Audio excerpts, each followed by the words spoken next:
Hello Internet, Adam here, and this time I'm talking about 8bitdo's SN30 Pro.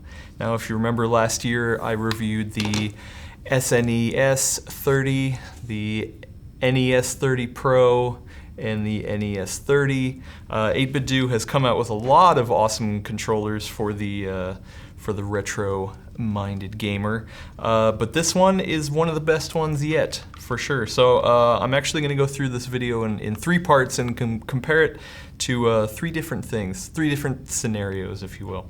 The first one is comparing the SN30 Pro to what used to be called the SNES 30, but is now just called the SN30. This one is obviously a faithful recreation of the classic Super Nintendo controller, and I gave it 5 stars last year. I love this controller for emulation.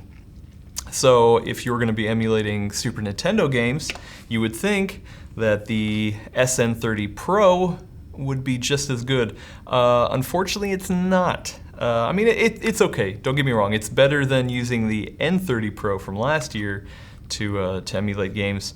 But one of the biggest problems here, if I'm going to hold these side by side, is that the face buttons and the D-pad have been shifted up a little bit in order to make room for the sticks and the 2 extra functionality buttons. Now, in some games, this actually helped. I mean, with the shape of my hands, you know, it was nice to not have to bring my thumbs down further. So it actually wasn't a huge deal, but where it really became a problem was when I would need to either press right on the D-pad or Y or even the start select button. Here, obviously, the start and select is just a quick movement over, but here I can't reach the start and select without having to go up and over the thumbsticks. So that's kind of a problem. The right D-pad, not a huge deal, but it rubs just a little bit.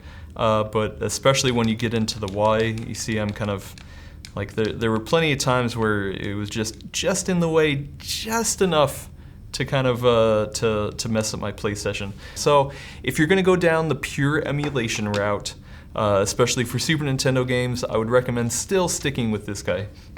It's not bad. You can do the SN30 Pro, but it's not as good. Oh, also I'll mention the bumpers, because it has a stacked bumper trigger-ish kind of design. The bumpers that correspond to Super Nintendo games are these top ones, and they're obviously a lot thinner than the full ones. So once again, not a huge deal breaker, but enough that if you're just going to be doing emulation, I would say just stick with the pure one.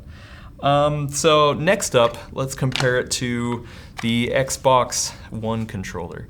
I know most of you probably game on a mouse and keyboard, but I still do plenty of character action games on my controller.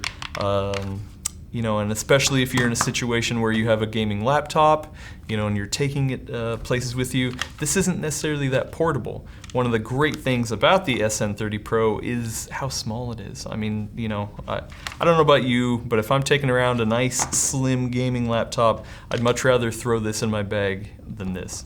The Xbox One controller has great triggers, bumpers, sticks. I mean, I like the feel of it, especially in my hand. I mean, it's very comfortable, but this one isn't bad either. I mean, you're not sacrificing a ton of playability on the small portable form factor.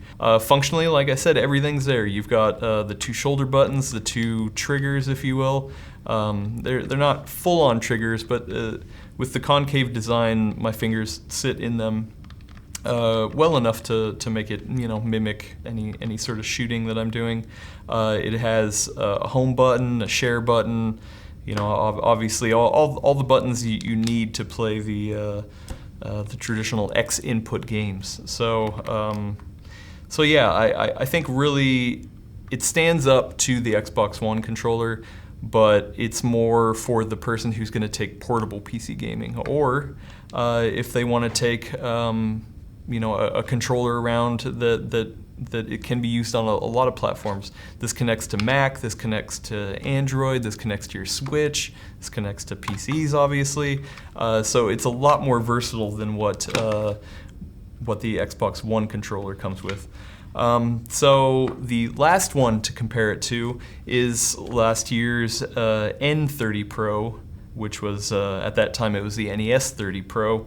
It's essentially the same functionally, but obviously the design is different.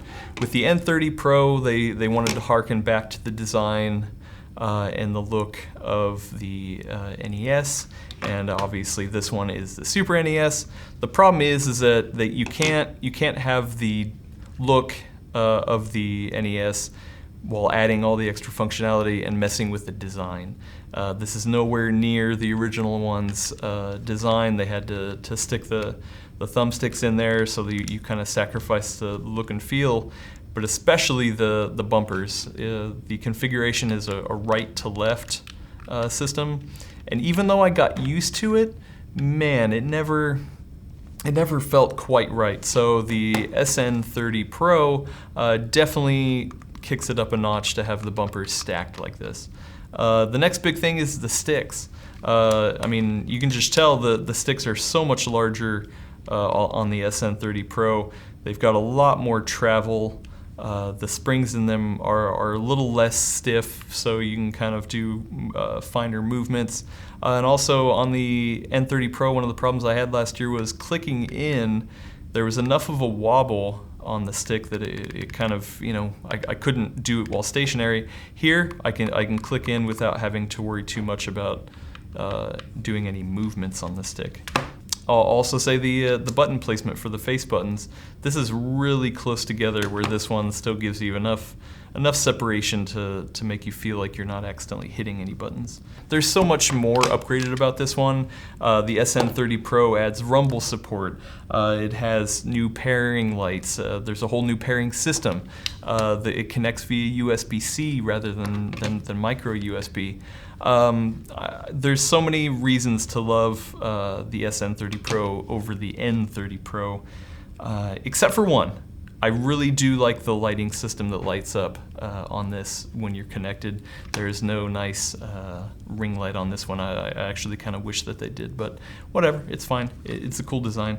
Yeah, so if you're a retro gamer like me who's doing emulation or wants something portable that you can connect to plenty of different systems, I definitely recommend the SN30 Pro over the N30 Pro.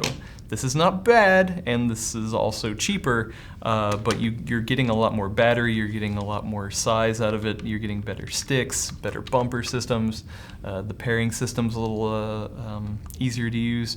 All in all, I definitely love the SN30 Pro. If you're looking for a controller, $50 for this is actually not a bad price. And I'm going to end up giving it a 4 out of 5 stars. So thanks everybody for tuning in, and watch for more gaming content on PCWorld.com.